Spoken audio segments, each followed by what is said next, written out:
Okay, student, in this video we will start from unit 2 on the rest part जो बाकी रह गया था हमने कुछ कंप्लीट किया था वीडियो के पार्ट 4 में। अभी हम देखेंगे कि क्या होता है। क्या हुआ था कि जो बैगर को उन्होंने जो म्यूजिक मास्टर का चप्पल था उसको दे दिया था और म्यूजिक मास्टर उसको ढूंढते ढूंढते बोल रहे हैं कि पूरे 1 महीने का फीस लग जाता है उसको खरीदने में। Soon Lali went in to tell her mother. लाली चली गई अपनी माँ को बोलने के लिए रुक्मणी को। रुक्मणी appeared, वह वहाँ पर पहुँची looking harassed with पाती following her. वो harassed दिख रही थी, tired दिख रही थी, उसके पीछे पीछे पाती भी आई। Where could they be? वो कहाँ हो सकते हैं? वो मतलब ये वो जो chappals. It's really quite upsetting to think someone might have stolen them. ये बहुत ही अपसेट वाला बात है, अपसेट वाली बात है कि किसी ने उनको चुरा लिया है, ये सोचना भी। So many vendors come to the door ओरिड पाती। ऐसे बहुत सारे वेंडर्स पहुंचते हैं यहाँ पर। Rukmani caught sight of Ravi, Mridu and Meena sitting under the tree. Have you children? तुमने कभी कभी देखा कोई वेंडर को, कोई यहाँ पर आते हुए? She began and then seeing they were curiously quiet went on more slowly. Seven seen anyone lurking around the veranda? Lurking मतलब waiting quietly without attracting attention. चुपचाप यहाँ पर खड़े हुए किसी को देखा था क्या तुम लोगों ने? A sharp V-shaped line had formed between her eyebrows. So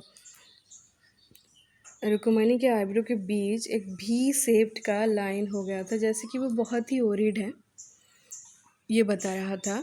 Another straight tighter one appeared in place of her usually soft pleasant mouth. उनके माउथ के पास भी एक स्ट्रेट लाइन आ गया था। रुक्मणी वॉज एंग्री, वो बहुत ही एंग्री हो गई थी। थॉट मृदु विथ ए सीवर, सीवर मतलब वो डर के थर रही थी। She would not be so upset if she knew about the poor beggar with sores on his feet. She tried to tell herself. So Mridu खुद को बोल रही है कि अगर रुक्मणी आंटी को पता होता कि वो बैगर्स के पैरों में सोर्स आ गए थे, घाव आ गए थे, तो कभी भी वो गुस्सा नहीं करती हम पर। Taking a deep breath she cried, Rukmani there was a beggar here, poor thing, he had such boils on his feet. So उन्होंने बोला, उन्होंने मतलब मृदु ने बोला वो रोते हुए कि यहाँ पर एक बैगर आया था, थैंक यू, उसके फीट पर बॉयल्स थे। सो सेड रुक्मणी ग्रीमली, ग्रीमली मतलब गुस्से होके बोली कि turning to Ravi, you have the music master chappals to that old beggar who turns up here. तुमने उस म्यूजिक मास्टर के चप्पल को उसी बैगर को दे दिया जो कि यहाँ पर आया था। चिल्ड्रेन दीज डेज, भगवान आजकल बच्चे जो हो गए हैं, ग्रोन पाती ब्राती बोल रही है। अम्मा, didn't you tell me about Karna who gave away everything he had, even his gold earrings? He was so kind and generous. अम्मा, ये बोल रहा है रवि, आपने आपने मैं तो बोला था ना कर्ण के बारे में, जो कि खुद अपने जो गोल्ड इयररिंग्स थे उसको भी उसने दान कर दिया था। वो कितना दयालु था, वो कितना जेनरस था, कितना काइंड था वो। सिली स्नैप्ड रुक्मणी, कर्नर did not give away other people's thing, he only gave away his own. तो रुक्मणी बहुत ही गुस्सा होकर बोल रही है रवि को कि कर्ण जो थे वो बहुत दानी थे, लेकिन उन्होंने खुद की चीज़ें दान की थी, किसी दूसरे की चीज़ को वो लाके उन्होंने दान नहीं किया था। But my chappals would not have fitted the beggars feet, लेकिन मेरे चप्पल्स तो उसके पैर में फिट नहीं होते। Ravi rushed brassly on, and Amma, if they did fit, would you really not have minded? अगर वो फिट होते और मैंने उसको दे दिए होते, क्या आप बुरा ना मानते? Ravi said Rukmini, very angry now. Go inside this minute. अभी तुम अंदर जाओ यहाँ से। She hurried indoors and brought out Gopu Mama's hardly worn new chappals. So Rukmini ने क्या किया, वो जल्दी से अंदर गई और गोपू मामा की कभी कभी जो चप्पल वो पहनती थी वही चप्पल वो लाके आई, जो कि बहुत ही नए थे। This should fit you sir, please put this on. ये आपको फिट हो जाएंगे सर, ये आप पहन लीजिए। पुट ऑन मतलब पहन लीजिए। I am so sorry, my son has been very naughty, बहुत ही बदमाश हो गया है मेरा बच्चा। The music master's eyes lit up, lit up मतलब लाइटेड अप का ब्राइट हो गए, खुशी से उनकी आंखें लीट अप हो गई। ब्राइट लाइट अप का पास्ट टेंस है lit up. He put them on trying not to look too happy, थोड़ा दुखी लगने की एक्टिंग करते हुए उन्होंने उसको पहन लिया। Well I suppose this will have to do, this days children have no respect for elders, what to do. मुझे लगता है ये इससे काम चल जाएगा, ऐसा बोल रहे हैं वो म्यूजिक मास्टर। आजकल के बच्चों को कोई भी रेस्पेक्ट नहीं है एल्डर्स के लिए। ये Hanuman incarnate, only Rama can have such A nutty fellow. ये हनुमान इनकारनेट मतलब अवतार। वो रवि को हनुमान जी का अवतार बोल रहा है, मतलब एक मंकी कह के बुला रहे हैं। और सिर्फ भगवान राम ही ऐसे बच्चों को संभाल सकते हैं। रुक्मणीज आइज फ्लैश्ड मतलब वो बहुत ही एंग्री हो गई। She did not seem to like Ravi being called a monkey, even a holy monkey. उनको पसंद नहीं था कि रवि को एक मंकी बोला जाए।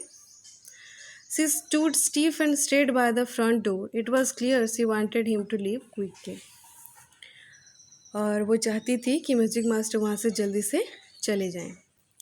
When he had clattered off in his new chappals, he said, "Mridhu, come in and have some tiffin." So मृदु को वो बुला रहे थे खाना खाने के लिए, टिफ़िन लेने के लिए। Honestly, how do children think of such things? आप बच्चे कैसे इस तरह की बातें सोच लेते हैं? रुक्मणी बोल रही है। Thank God, your Gopu mama doesn't wear his chappals to work. So जो चप्पल उन्होंने म्यूजिक मास्टर को दिए थे वो गोपू मामा के थे। वो बोल रहे हैं कि अच्छा हुआ कि गोपू मामा काम करते वक्त चप्पल नहीं पहनते। As she walk towards the kitchen with Mridu and Meena, she suddenly begin to laugh. वो बहुत ज़ोरों से हंसने लगी। But he is always in such a hurry to throw up his shoes and socks and get into his chappals as soon as he comes home. लेकिन जब वो वापस आते हैं घर पर, वो जल्दी ही अपने बहुत ही हड़बड़ी में होते हैं और चप्पल्स पहनते हैं, अपने शूज़ और सॉक्स को फेंकते हैं। कौन? वो गोपू मामा। What's your mama going to say this evening when I tell him I gave his chappals to the music master. मुझे तो पता नहीं कि तुम्हारे मामा क्या बोलेंगे कि जब वो इवनिंग में आएंगे, देखेंगे कि चप्पल नहीं है। Okay student, this is all about your chapter a gift of chappals. इस चैप्टर में क्या सीखते हैं हम? पहला तो हमें एनिमल्स की तरफ काइंडनेस दिखाना चाहिए, जो कि वो किटन को दिखा रहे थे, जो कि जिसको खाना नहीं मिल रहा था उसके लिए दूध लेकर आया था रवि। और दूसरा ये कि जो लोग पुअर हैं, बहुत ही गरीब हैं, उनको हमें हेल्प करनी चाहिए, जो कि उस बैगर को उन्होंने किया था। इसके बाद आपके क्वेश्चन आंसर्स हैं, हम PDF देखेंगे।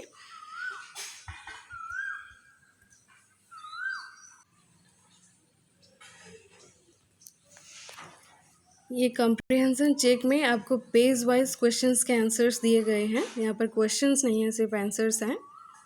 Page number 22, page number 28, page number 29,